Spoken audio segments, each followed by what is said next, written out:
Okay, now let's come to the type of events. There are different type of events. The first one is a simple event, very simple. That is only one outcomes. Okay, an outcome with only one characteristics from a sample space. For example, we can get a black card from a deck of the 52 cards. A black card is just one characteristics.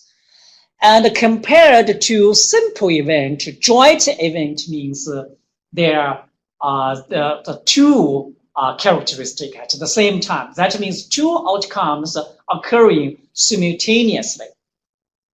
What does the simultaneous mean? Simultaneous means at the same time.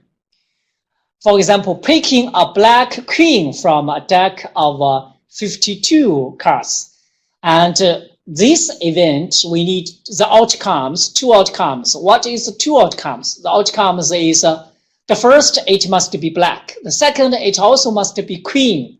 Okay, so there are two characteristics. One is black, one is queen. And these two outcomes must occur at the same time. So that is a joint event.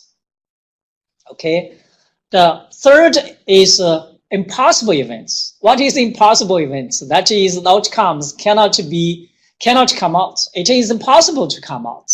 Okay, so its probability is zero. Very, very simple, very easy. For example, drawing a black and white in one card from a deck of the 52 cards. It's impossible because one card can either be a black or red.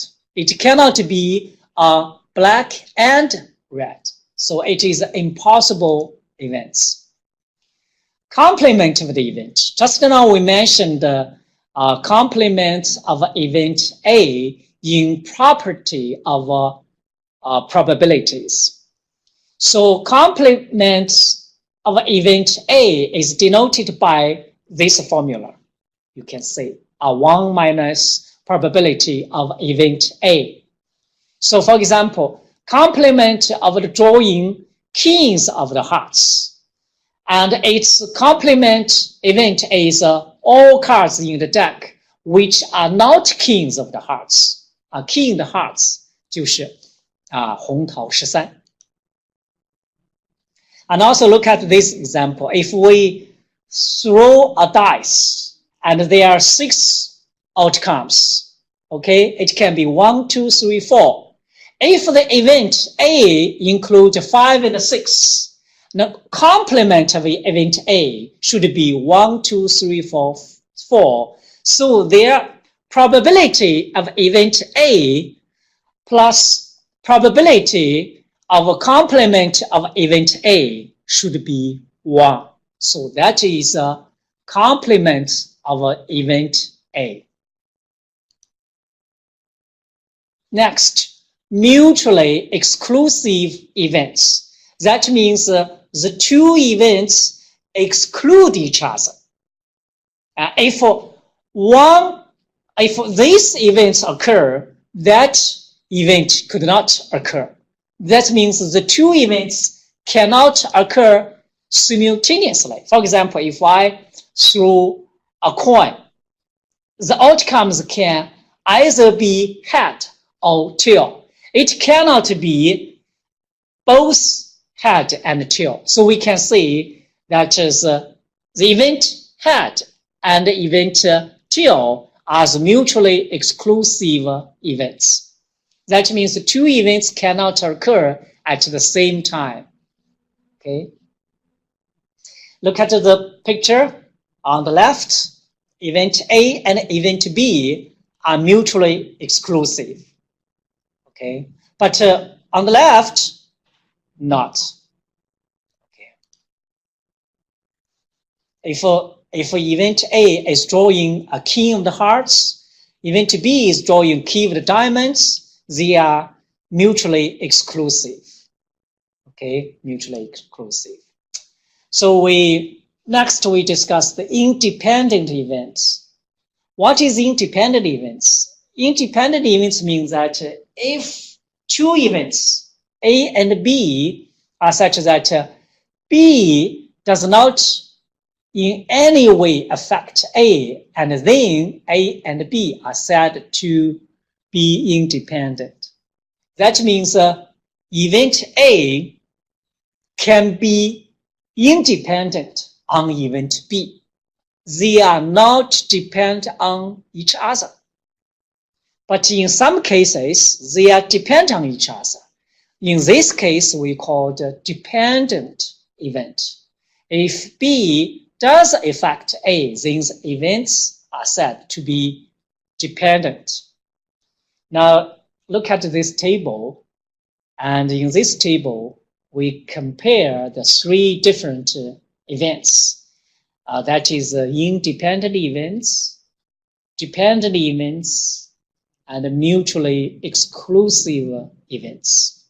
Please read these, their properties and examples to know the difference of these three different events.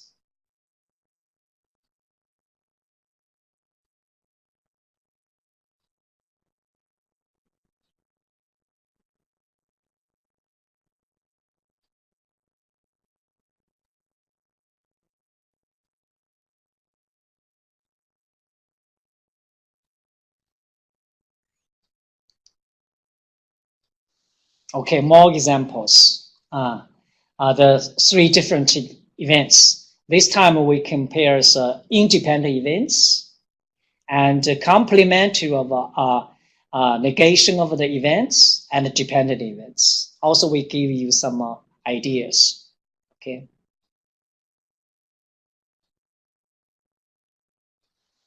And please read these examples and try to think how what is the property of these three different events and how we can get their probabilities. What's the difference of their probabilities?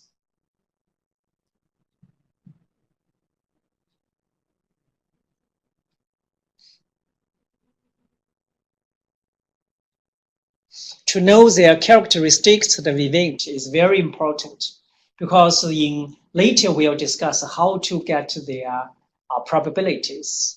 We know that if we get the probability of event, we must know all the possible outcomes and the favorable outcomes. And then we can use the number of the favorable outcomes divided by the total number of the outcomes. Then we can get the probability of a certain event. So it is very important to know the features of different events. And you can pause this video and read this example very carefully, okay? Now let's go on. That is compound events. That is any event combining two or more simple events. Okay, that is called compound events. If we use the symbol to present that is A or B are two events, their probability is probability of in a single try event A occurs plus event B occurs, or they both occur. So that is a compound event.